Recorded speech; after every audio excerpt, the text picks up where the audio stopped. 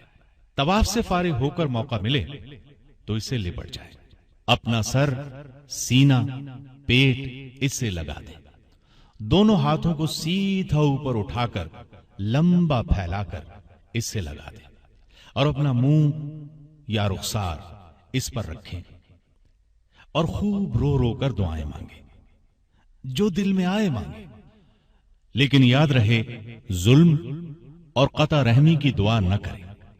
طواف کے بعد مقام ابراہیم کو بیت اللہ اور اپنے درمیان رکھ کر 2 رکعت نماز ادا کریں۔ یہ طواف کی نماز ہے۔ طواف کی 2 رکعت میں سے پہلی رکعت میں سورہ فاتحہ پڑھنے کے بعد سورۃ الکافرون اور دوسری رکعت میں سورۃ الفاتحہ کے بعد سورہ اخلاص پڑھنا مسنون ہے۔ آپ جب بھی طواف کریں ہر طواف کے بعد یہ 2 رکعت ادا کریں۔ حج اور عمرے کے طواف کے علاوہ بھی ہم نفلی طواف کریں گے۔ جتنے زیادہ سے زیادہ طواف ہم کر سکیں بہتر ہے، اس لیے کہ یہ ایسی عبادت ہے جو اپنے وطن میں آپ کو میسر نہیں، لہذا ان کے علاوہ ہم جتنے طواف کریں گے وہ نفلی ہوں گے۔ مقام ابراہیم پر 2 رکعت پڑھ کر آپ زمزم کے کنویں پر چلے جائیں اور زمزم پئیں، سیر ہو کر پئیں، کچھ پانی سر پر بھی ڈالیں، اس لیے کہ نبی کریم صلی اللہ علیہ وسلم نے ایسا ہی کیا تھا۔ اب باری آتی ہے سعی کی، صفا اور مروہ کی سعی کرنا۔ صفا اور مروہ 2 پہاڑیاں ہیں۔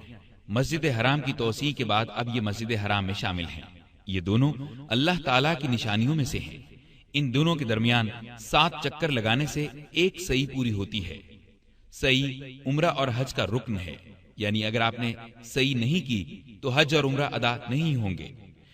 بیت اللہ کا طواف مکمل کر کے 2 رکعت پڑھنے اور زمزم پینے کے بعد جب صفا اور مروہ کی طرف جانے لگیں تو حجر اسود کا استعلام کر لیں۔ صفا پہاڑی کی طرف باب صفا سے جانا مسنون ہے۔ صفا کے قریب آتے ہوئے یہ کلمات پڑھیں: ان الصفا والمروة من شعائر اللہ ابدأ بما بدأ اللہ به۔ بے شک صفا اور مروہ اللہ کی نشانیوں میں سے ہیں، میں اس سے ابتدا کرتا ہوں جس سے اللہ نے پہلے ذکر کیا۔ اب آپ صفا پر اتنا چڑھیں کہ بیت اللہ نظر آ جائے۔ اس کے بعد بیت اللہ کی طرف متوجہ ہو کر 3 مرتبہ اللہ اکبر کہیں، پھر 3 مرتبہ لا الہ الا اللہ کہیں، پھر یہ کلمات 3 بار پڑھیں: لا الہ الا اللہ وحدہ لا شریک لہ لہ الملک ولہ الحمد وہو علی کل شیء قدیر۔ لا الہ الا اللہ وحدہ انجز وعدہ ونصر عبدہ وہزم الاحزاب وحدہ۔ اللہ کے سوا کوئی معبود نہیں، وہ یکتا و یگانہ ہے، کوئی اس کا شریک نہیں، اسی کی بادشاہت ہے اور سب تعریف اللہ ہی کے لیے ہے اور وہ ہر چیز پر قادر ہے۔ اللہ کے سوا کوئی معبود نہیں، وہ یکتا و یگانہ ہے۔ اس نے اپنے وعدے یعنی مکے کی فتح کے وعدے کو پورا کر دیا اور اپنے بندے محمد صلی اللہ علیہ وسلم کی مدد فرمائی اور تنے تنہا کافروں کے لشکروں کو شکست دی۔ اس کے بعد اللہ تعالیٰ سے اپنے لیے اور متعلقین کے لیے خوب دعا کریں۔ اس کے بعد سعی شروع کر دیں، دائیں راستے سے مروہ کی طرف روانہ ہوں، اور جب سبز رنگ کے ستونوں کے پاس پہنچیں تو ہلکے انداز میں دوڑنا شروع کر دیں۔ جو بیمار ہوں، بوڑھے ہوں، ان کے لیے سبز ستونوں کے درمیان نہ دوڑنے میں کوئی حرج نہیں۔ عورتوں کے لیے سبز ستونوں کے درمیان دوڑنا منع ہے، وہ عام رفتار سے ہی صحیح کریں۔ ہر چکر میں خوب اہتمام کے ساتھ ذکر کرتے رہیں، دعا مانگتے رہیں۔ اس طرح چلتے چلتے آپ مروہ پر پہنچ جائیں گے۔ مروہ پہنچ کر قبلہ رخ ہو کر جو دعا صفا میں کی تھی وہی دعا 3 بار یہاں بھی کریں۔ واضح رہے کہ یہ دعا ہر چکر میں کرنی ضروری ہے، یعنی صفا میں بھی اور مروہ میں بھی۔ دعا میں گڑ گڑائیں اور خوب رقت آمیز انداز اختیار کریں۔ یہ انداز اللہ تعالیٰ کو بے حد پسند ہے۔ اس کے بعد یہاں سے پھر صفا کی طرف چلیں۔ جب مروہ سے صفا کی طرف چلتے ہوئے پھر سبز ستون آئیں تو درمیانی چال سے دوڑیں۔ مطلب یہ کہ ہر چکر میں اس طرف سے بھی اور اس طرف سے بھی سبز ستونوں کے درمیان والی جگہ دوڑ کر عبور کریں۔ صفا سے مروہ تک ایک چکر پورا ہوتا ہے اور مروہ سے صفا تک دوسرا چکر۔ اس طرح 7واں چکر مروہ پر ختم ہوگا۔ حیض اور نفاس والی عورت کا صحیح کرنا جائز نہیں۔ صحیح کے لیے وضو شرط نہیں، تاہم باوضو صحیح کرنا بہتر ہے۔ دوران صحیح وضو ٹوٹ جائے تو دوبارہ وضو کرنے کی ضرورت نہیں۔ آپ صحیح کر رہے ہیں اور جماعت کھڑی ہو جائے تو صحیح چھوڑ دیں۔ نماز سے فارغ ہو کر صحیح وہیں سے شروع کر لیں جہاں سے آپ نے چھوڑی تھی۔ محترم حضرات، حج اور عمرے کی بنیادی معلومات، احرام، میقات، طواف، سعی وغیرہ کے احکام اور مسائل آپ نے سن لی ہیں۔ امید ہے آپ ان کو ذہن نشین رکھیں گے۔